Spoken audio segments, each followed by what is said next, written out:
All right, we are live. Jamie, thanks for joining us. So we are all here for Marketing Mondays, Rev Genius. So we have Jamie Hagan. Did I say that right? Correct, yeah. Awesome, awesome. So Director of Marketing at Celligence. Welcome, Jamie. No, it's great to be here. I've been listening in for the last few months, so it's fantastic to be on the other end. Awesome, awesome. Where are you out of? Cardiff. So if typically when we speak to people in the US, they gauge where somewhere is in the country based on how far it is from London. So it's about 2.5 hours on the train from London. Got it. Got it. Awesome. Awesome. All right. Well, cool.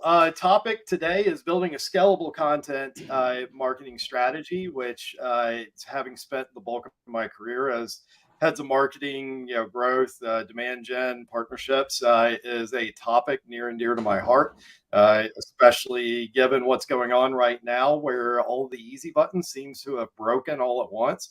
I'm not sure how effective those EV buttons ever were, but so to a very large degree, it's sort of back to basics and doing the stuff that we ought to have been doing kind of from start. And I'm a firm believer content has always been king.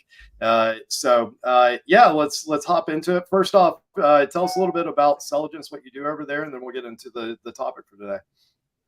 Brilliant. So Celligence, is obviously, as the name suggests, is a sales intelligence platform built off the back of AI-driven sales triggers. So what I mean by a sales trigger is an event that basically suggests that a business might be going through a buying phase. So I think the most well-known example would be a funding round, which is in recent times has probably become a bit oversaturated, but funding rounds is a good example. Company X goes through funding round, they're very likely to be spending money. So we track around 116 different sales triggers, each with some subtypes as well, which means basically thousands of leads that are pre-intent. So it suggests that a business will be looking for your product or solution in the coming months rather than they're actively looking. So you can get ahead of the pack, ahead of the competition.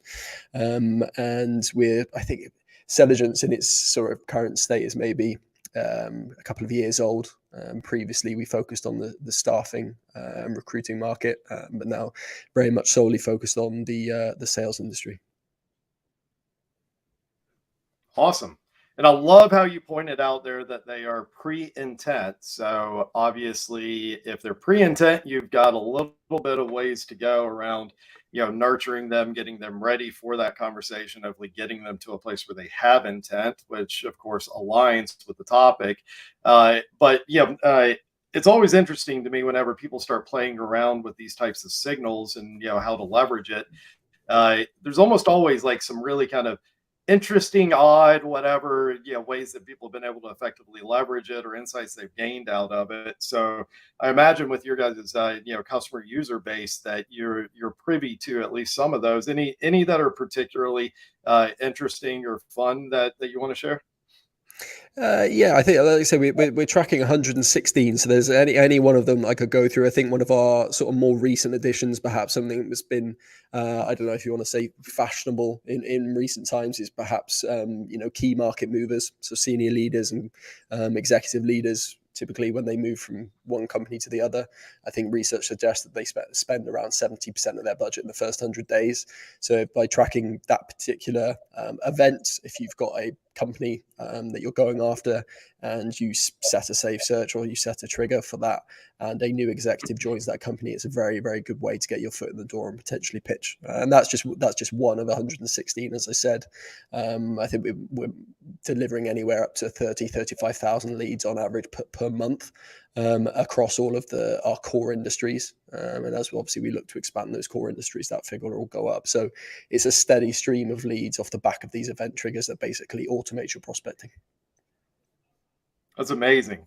I knew that the tactic. I did not know the stat for how much budget was spent within that period of time.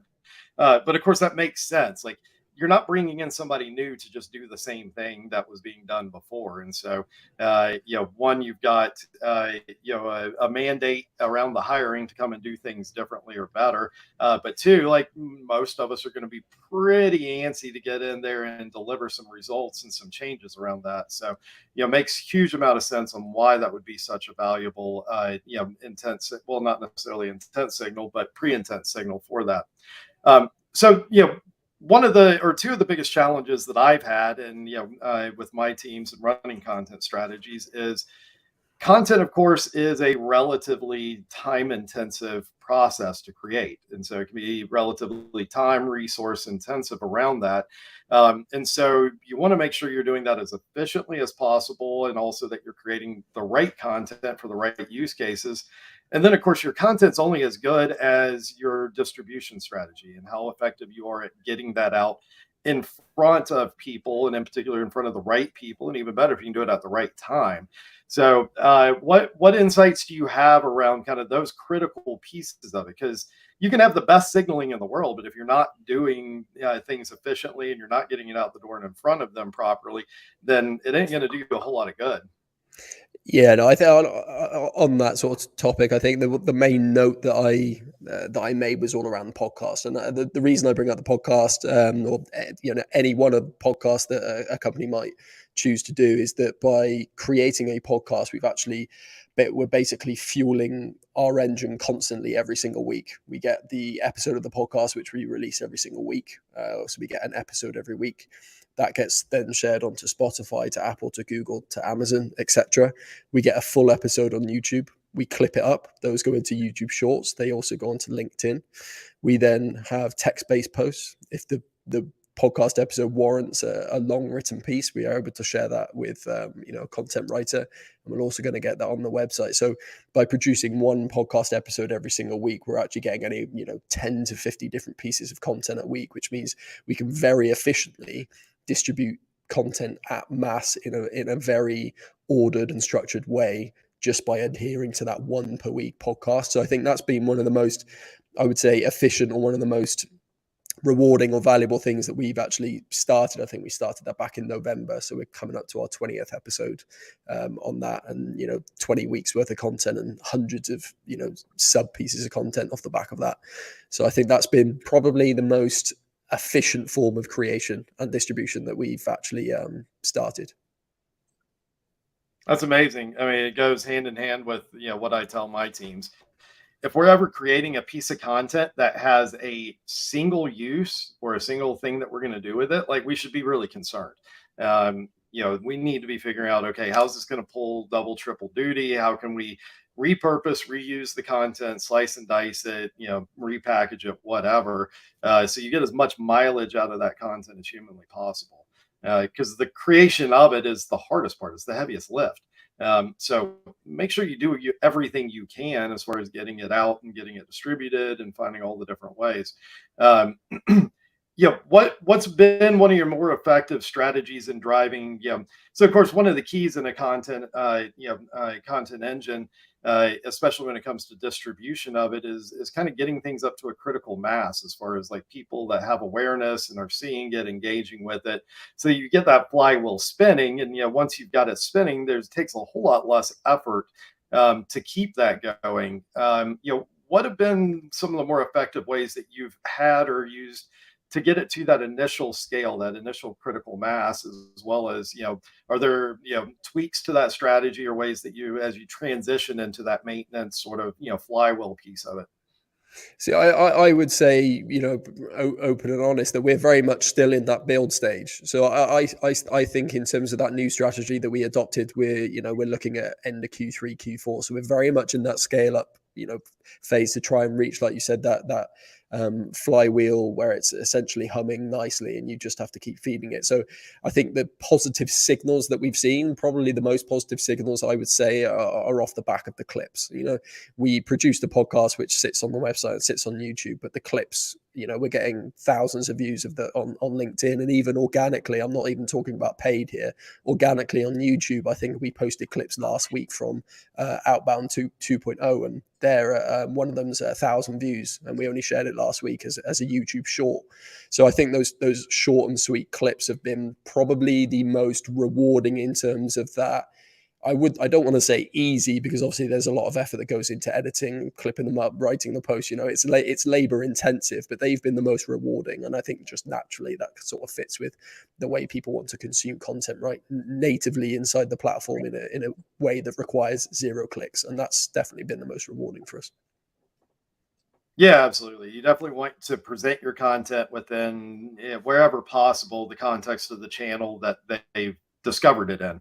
So if you require them to go elsewhere, do something else, go into a different platform, like you're gonna, it's the classic marketers, problem. Every click, every step, whatever, you're gonna lose a certain percentage of people. So minimize those, keep it as familiar as possible. But also, you alluded to something in there that's really important. You design your content relative to kind of where they are in that process or journey or familiarity. And so, for people that are just at that like awareness stage, of course, something that's going to be smaller, more bite-sized, easier to consume is going to be more appealing, and makes sense that that's going to be what they're going to typically engage with. And so I think that's a piece that a lot of people miss out on. It's like, okay, yeah, we need to do this in different formats and links and stuff like that, but then how do you best get that in front of the right people relative to kind of where they are and what their needs are, relative to the format, type of content that you've got. Yeah, no, Awesome. I was gonna, So I was go gonna ahead. say, sorry, that I'm a huge believer myself in. I think you've got to get the fundamentals right, and by fundamentals, I mean again without paid. So if you're able to consistently distribute at scale, post daily, get it on YouTube weekly, get it on LinkedIn, get it on YouTube Shorts, your website, all that. If you're able to do that consistently at scale for 3 months, and then you can do it for 6 months, then it's time to start putting some money behind it. If you like you said, it's that consistency of scaling up to that opportune mass. And I think as soon as you lose that momentum, reaching getting to that opportune mass, then obviously money's just going down the drain on content that people aren't. There's no consistency behind it. Absolutely. Could not agree more. In fact, I had this conversation with a prospect for us at Rev Genius last week, where they were talking about coming and sponsoring, some content with us, running, some webinars and stuff, and started digging into it, and it was like, oh, so you've never run one of these internally? I was like, do you know what your process would be, what your operations looks like post event?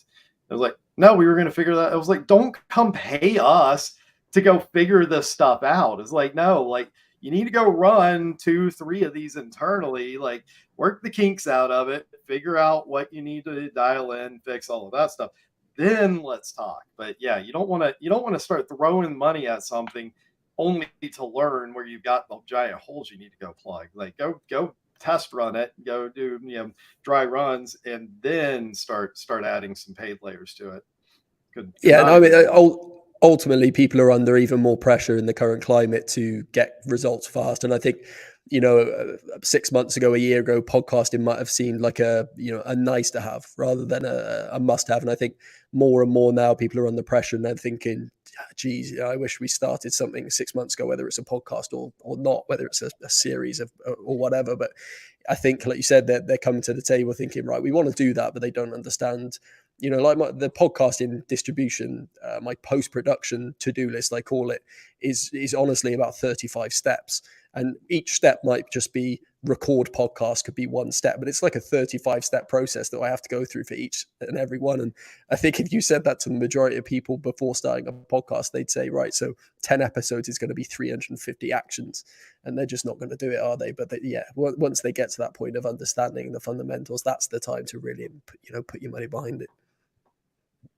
Yeah, I mean, we're a similar story here. Our operational doc for spinning up, promoting, running, post event for things like this is about 6 pages long.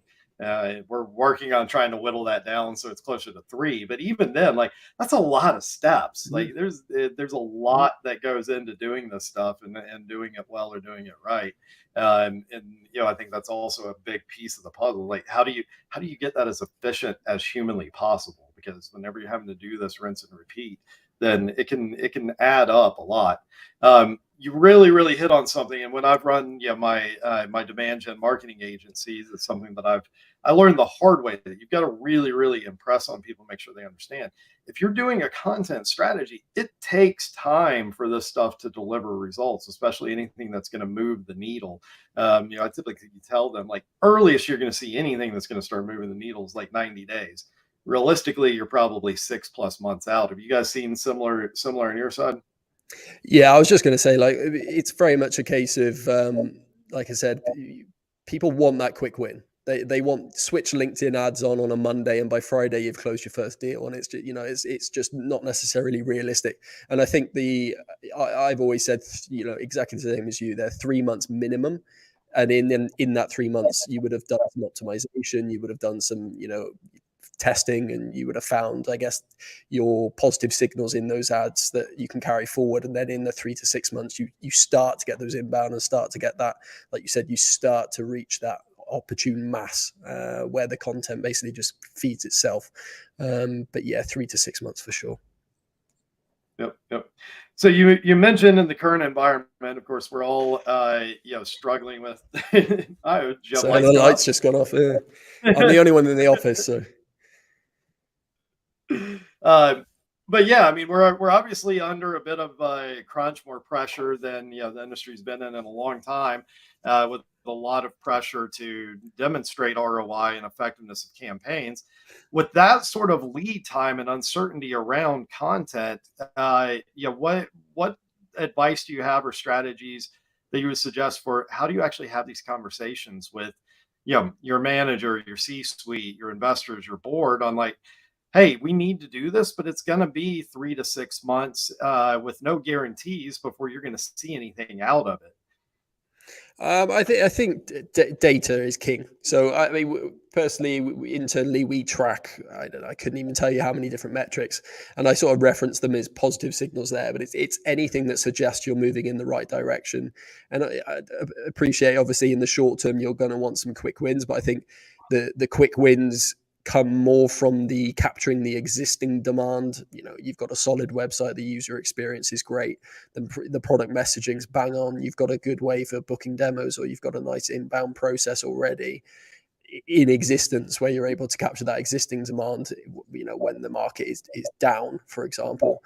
And then obviously long term, you're investing in fueling that, capturing the demand by creating the demand, which takes more time. But I think as long as you can show those positive skills, that are positive signals, that are all pointing in the right direction, month on month, you're getting 10-50% growth in organic visitors to the website, you're getting 5% growth on your LinkedIn followers, whatever it is, every single month, then at least in the short term, you've got some sort of, value that you can show internally.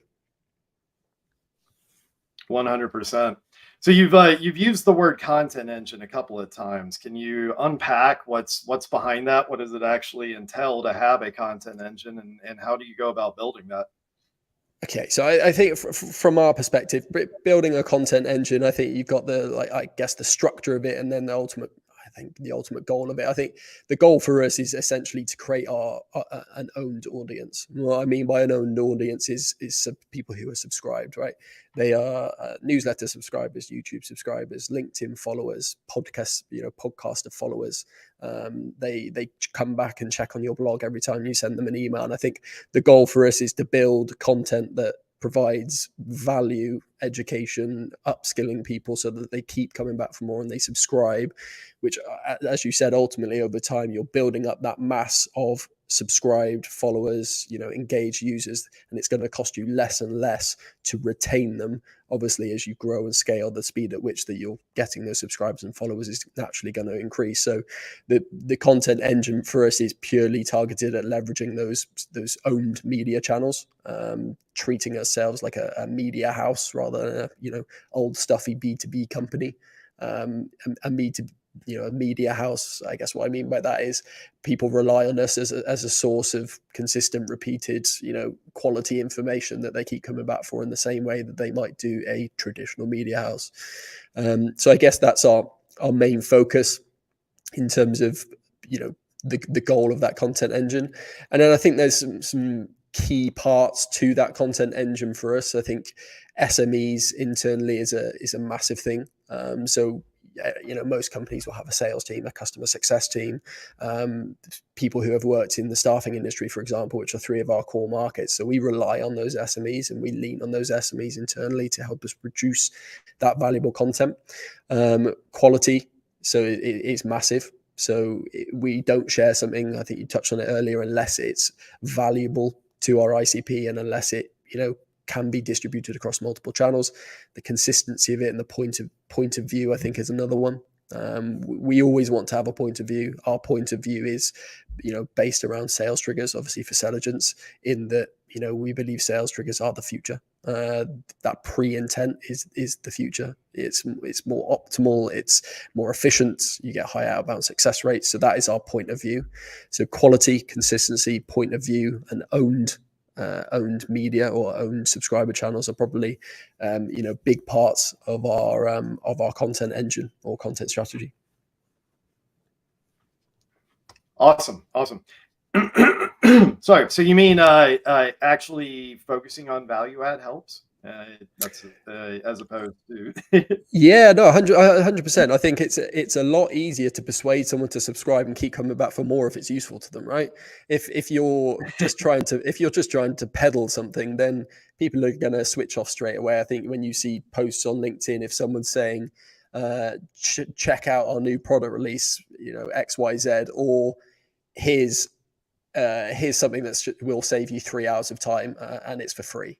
People want that sort of media, and I think we're producing the content anyway. And in all honesty, it would be a hell of a lot more time-consuming, cumbersome, annoying, frustrating, whatever you want to call it, to gate it, to produce all of the sequences or automated sequences that follow up. So it's actually a lot easier to produce great content, which that should be where your focus is, and then just put it online and distribute it as well as you can without then asking for more off the back of it and having to manage all of that follow-up process after it. If you do that consistently and at scale, people will come to you. You won't have to go out and actively look for them. Yep, could not agree more. It's always one of my favorite things whenever I'm trying to do somebody a solid or help them out, and they're like, hey, I need, can somebody take a look at our content strategy? It's like, we've been posting like regularly for X amount of time and like nothing's happening. Like, you go look at it, it's like, well, all your content is like thinly veiled sales pitches, if there's any veil at all. It's like, well, maybe you should actually focus on some value add there. But that raises sort of the next question within that. How do you select or figure out what topics or what to write on from a value add standpoint? That's purely dependent on your ICP. So I'll take Selligence as an example. Our core ICP is sales. So we have sales guys that speak to our ICP every single day. So that's probably, so just behind my monitor would be where sales would sit. And I then, to my right, I've got CS. So I've got sales and CS feeding back to me constantly. I hear them on the phone. I ask them, I'm very, very nosy. What are people talking about? What are people struggling with? Like at the minute, it's, the market's downsizing. People need leads. People are struggling with their outbounds. Response rates are down. Demo turnover rates are down. People just need more leads and higher quality leads to fuel it. So we try and position our content as much as we can based on the pain points of our ICP and how, very, very like a sprinkle of how we can directly help support that. But the main goal is just how we can help, how we can upskill the pain points of our ICP. That's awesome. That's always been one of the most effective strategies I've had when I was running marketing teams, is making sure I've got tight alignment and two-way communication with the sales team. And it's always mind-boggling to me the number of marketers that I talk to, and it's like they never talk to anybody on the sales team. Or if they do, it's, to point fingers and say, hey, you're dropping the ball on the leads we're generating. And they're saying you're generating terrible leads. But, there's not ever actually that two-way communication, which of course is a challenge in some orgs, because you've got to build that alignment, especially if it's, not been done traditionally. Obviously you're in really close physical proximity to them, but any strategies or things that you can share around how to drive that, especially if you're remote, not in the same place, you can't leverage actual physical proximity? Yeah, I think I've worked personally at some, I would call them like legacy B2B companies in the UK. So companies that are like an 8 billion valuation, and they've got thousands of staff and 100 marketers and however many thousand salespeople. And I think the difference between that sort of structure and the structure we're in now is just it's that one team, which sounds like a real cliche, but like you're not marketing and you're sales. You are a revenue generating function. Both of you are there to generate revenue. So we have, just to give a couple of examples, we have a monthly town hall where marketing have to present, sales have to present, and they all support that same strategic goal and the same revenue goal. So all of our information that is filtered down into the teams is aligned to the same goal. There's a sales meeting every month that I have to present at from marketing. This is what we are doing for you to try and help generate those inbounds, to try and make your job easier. Here's the collateral we've done for you. Here's the changes to the website that's going to make your jobs easier. So it is very much a case of I am held accountable by sales. I hold sales accountable for any inbounds. I am very like when there's inbounds and they go across, I'm like, guys, what's happening with this? Is good, bad? Give me the feedback. And it is just that open communication and holding each other accountable. So monthly presentations, weekly catch ups, whatever it is, you've just got to make sure that the communication is as good as possible. That's awesome. And you've touched on and covered, the sort of anecdotal subjective feedback that you're able to generate from those teams. From the data side of things, what are things you guys pay particular attention to in order to, give some direction, level up, the content, the topics, things that you're focusing on? I think for us, in terms of obviously, we have a view of things like conversion rates inside CRMs, taking into account the performance of or the uplift from our tool. So we compare those sort of outbound success rates with the industry averages. We stay very on top of the industry averages in terms of how many leads are converting to qualified opportunities, how many of the qualified opportunities, and then are you closing? And we pay very, very close attention to those. Obviously, when we're on those calls, as part of the sales process, it's very much a case of, what is your average at the minute? How can we look to help that? What integrations do you have? And we have different data for each of the integrations that we have, different CRMs, etc. So we keep a very, very watchful eye on industry trends. So I think there was one of the stats that we were sort of paying close attention to is the number of dials it takes to connect to someone, or the number of dials it takes to have a genuine conversation with one of your ICP buyers.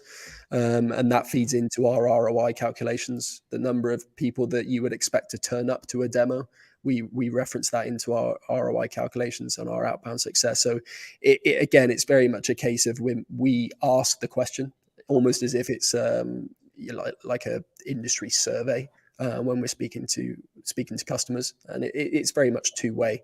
We share as much insight as we can, and we ask for as much insights as we can. Yep.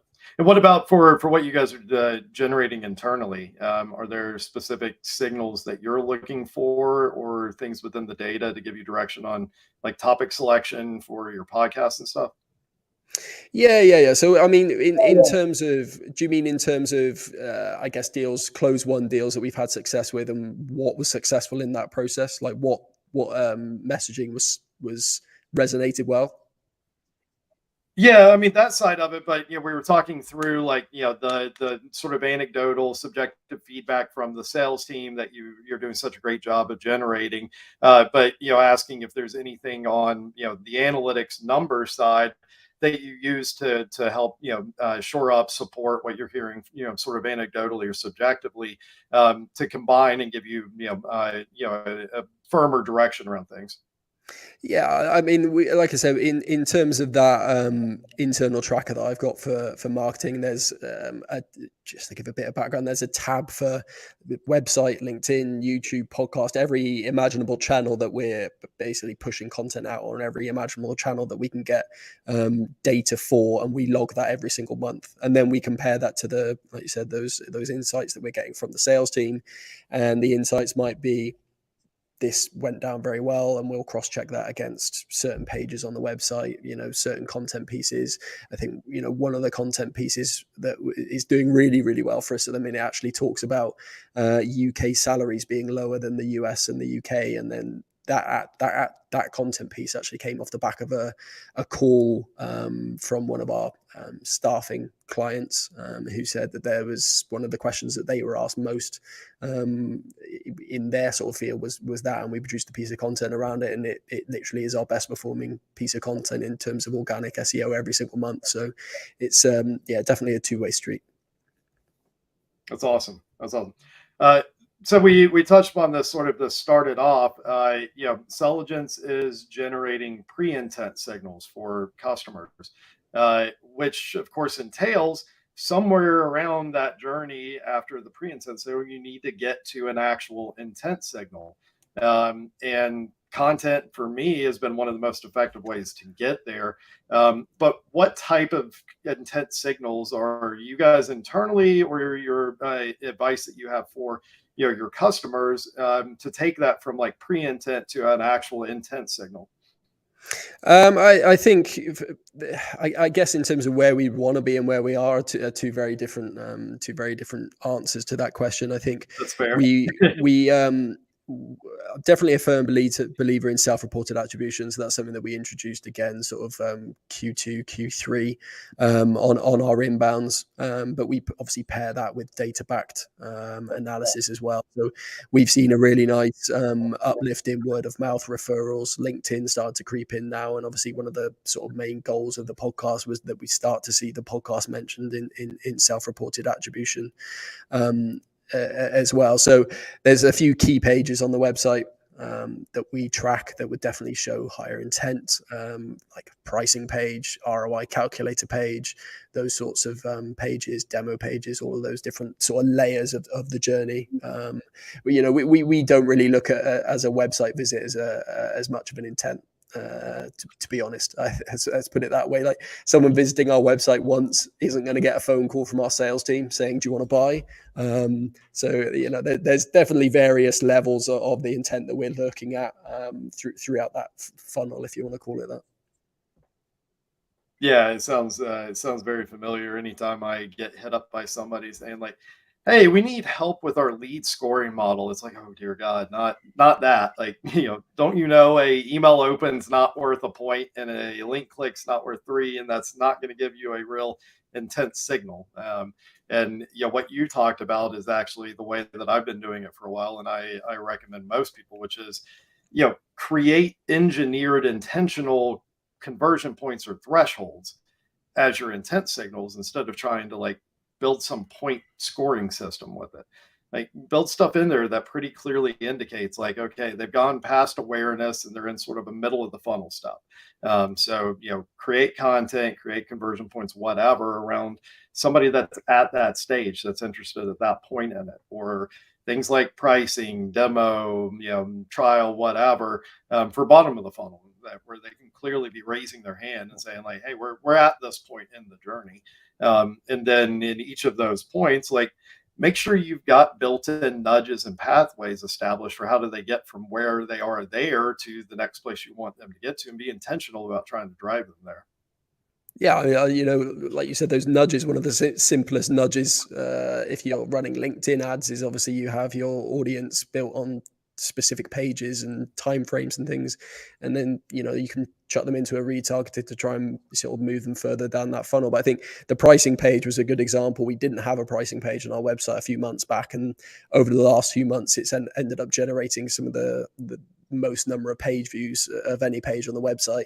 And we actually stuck a form on there because at this time we don't necessarily share the full pricing for our organizational sort of plan. So we had a pricing proposal request, and that ended up literally within the first few days of it going live, we started having pricing proposal requests, which was a whole new channel that we opened up just by creating a page, which took us a couple of days really. Yep. Anytime I'm talking to a company that doesn't have a pricing page, it's like, I don't care if you don't publish your pricing. You still need a pricing page. It was like, that is, your most high intent prospects, I guarantee you, will be Googling your company name, your product name, and pricing. It was like, you need a place for them to land.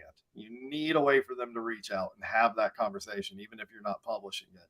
And it's mind-boggling. I mean, the number of people that are like, no, we don't want a pricing page. We don't need a pricing page. Like, yeah, you do. Like, get that up there now.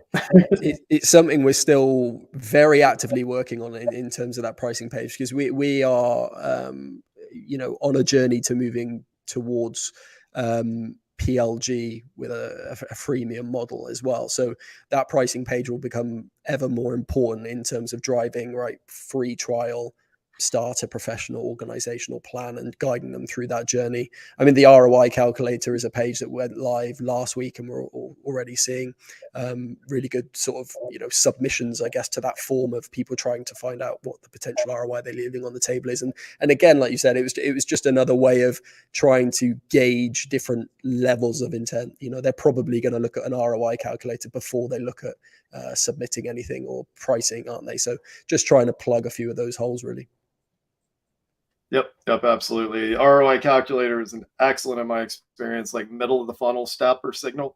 Like, hey, we've got awareness. We're looking at solutions. Like, how would I actually get a return on this, or how would I actually like pitch this or budget for it, whatever.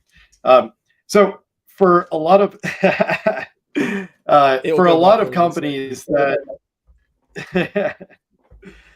For a lot of companies that don't have anything like this running, or they're trying to figure out, like, all right, I'm sold, I need to do this, but I have no idea how to get from like standing start to actually having an engine. What's your advice on kind of where to start, what to prioritize, essential things that you need to kind of get off the ground? I think I'll give a bit of context in terms of, or a bit of background in terms of our team. So I'm a sole marketer, and I don't mean a sole marketer in my department. I mean, I am the only marketer for the business. So there is me as a sole marketer, and then we have two other colleagues who sit in the research team that do pitch in on content. So just to give a bit of background in terms of the headcount, which I think will give a bit of a better understanding in terms of how we structure it. And if you've got more people than that, then hopefully it should be easier, albeit too many cooks can sometimes spoil the broth, as they say. But we have a relatively simple cadence. I think for 2023, our target is to post twice a day on LinkedIn. That's just one of my own targets. Release one podcast episode a week, create 2 high quality written pieces per month, and send 1 newsletter per week. And that was based on just our resource in terms of time. Like, for us to produce a high quality content piece when we don't actually have a dedicated writer, we think 2 a month is a relatively good sort of cadence to follow. If we get 25 pieces, very high quality content over the course of the year, that's great. We use monday.com for the planning side of it, the operations side of it. We have a board inside there that each of us can obviously look at, work, and edit, add comments. We have a weekly content catch up for the 3 of us, for us to discuss all new ideas and for anything upcoming. And then what we do is, like I said, we have that post-production to-do list. So for every piece of content, it's like a 20-25 step process that we have to go through for each of them. And that's how we just keep stuff moving through. We have a Teams channel, Slack, whatever you want to use, where we have a proofing channel, other areas of the business pitch in and add comments. So we basically keep ourselves accountable with a fairly rigid structure. I do like structure. I love Excel. I love things that can be given deadlines and timelines and anything like that. And I think you've got to keep yourself accountable. Like we said, that consistency is key. So if you agree a cadence at the start of the year, then try your best to maintain that cadence. and share the load as best you can. Like I said, I do all of the execution of the content, the distribution, as well as the podcast. I handle the podcast, and then the written pieces are handled by one of my colleagues, Becky, and another called Zara, who help with the written content. So that gives a bit of a background as to how we sort of maintain that engine and keep it moving forward. Obviously, there are lots of other moving parts that you can't necessarily control. If you've got external sign off, for example, that's probably one of the biggest hurdles that you have to overcome. That can typically take anywhere from a few days to 2 weeks, 3 weeks sometimes, which can be frustrating. But yeah, that's a bit of a background. Awesome.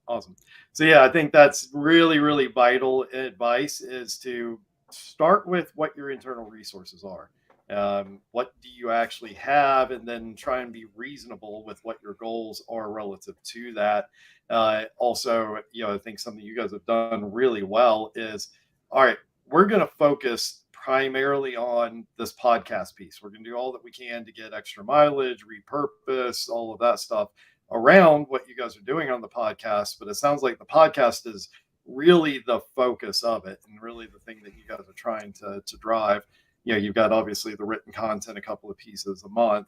But the big thing out of that is, and I see people do this all the time, don't try and do too much all at once. Like, get one piece of it or part of it stood up, get it to that critical mass, get to where that flywheel's spinning, then try and layer on something else. But focus on what you can do, focus on executing on that, doing that regularly, and being really, really consistent with it. And then, that's the other piece that we had talked about. Like, it takes time. So like, don't get 3 weeks into your content strategy and say like, well, we're not generating anything out of this, so let's go over here and do this. Like, God, what a recipe for disaster. Yeah, I think a good example of that is Diary of a CEO. Everyone knows Diary of a CEO podcast, but I think it took something like between a year and 2 years, it was just flat. They didn't grow at all for a year or 2 years, and then it just, hockey stick growth. It just went absolutely mad. And I think even Stephen Bartlett said, if you're going to do a podcast, you need to stick to it for a year or two before you'll see any, measurable, demonstrable, whatever you want to call it, results. And I think, base it purely off your resource. I'd love to be on TikTok. I would love to be on Facebook and Instagram and all these other channels.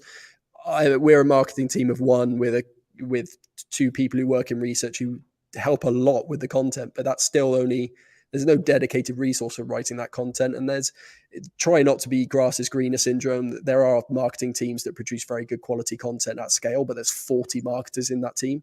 Monday.com, I think I saw on LinkedIn, this was a very interesting one. It was like how Monday.com like absolutely owned SEO, and look at the organic growth they had, but they hired 15 content writers who each produced a certain number of content pieces a month, and it ended up being like 1,000 content pieces over a year. And that drove, basically, they just owned all like organic sort of media or content in that space. But how much did it cost for those 15 content writers, and how much did it cost for the marketers to promote the content and distribute the content? And I think it's just be realistic for the resources that you have from the get-go. Yeah, absolutely. I mean, it sounds a very similar story to HubSpot. That was sort of the secret to HubSpot getting in the place they were. Like, they were, as much as they were a technology company selling a MarTech product, they were also a just media company. They were generating just so much content and driving so much traffic to their site and so many inbounds. Like, I had a conversation with one of their heads of growth at one point, and they were talking about like, we don't do demand gen. It was like, we have the contact information of every single prospect that we could sell to. Like, at some point, they've come to the site, they filled out a form, like we touched them, and it was like, that's kind of insane to say. But yeah, I mean, they are, they're right up there as one of the kings of, how do you execute on that strategy? But, absolutely, to your point, part of how do you execute on that strategy is having enough resources to have a big enough team to create that much content. Yeah, no, what are some of the I was just going Sorry. to say, if you type pretty much any marketing related question or query into Google, HubSpot are going to be ranked in the top 3 to 5 positions, and they have literally answered every single conceivable question people might have about how to do their job, and it's worked extremely well. But they were the first people to do that, so I think now everyone's trying to do it, which is why it's so difficult to rank. Yep, absolutely. So for those companies that are not fortunate enough to have those kinds of resources, any strategies that you can recommend, tips or tricks on how to do it on a shoestring, especially if they're running like a marketing department of one like you? Yeah, you've got to think best bang for your buck. Honestly, the podcast is, in terms of just internally for ourselves, is best bang for a buck. So I think we use Riverside.fm, which is about $29 a month. And we use that to record. The reason we use it is because you can quickly clip up into various different layouts and stuff for LinkedIn or for YouTube. So $29 a month for that. It costs us nothing to get people onto the podcast. It costs us nothing to post it on LinkedIn.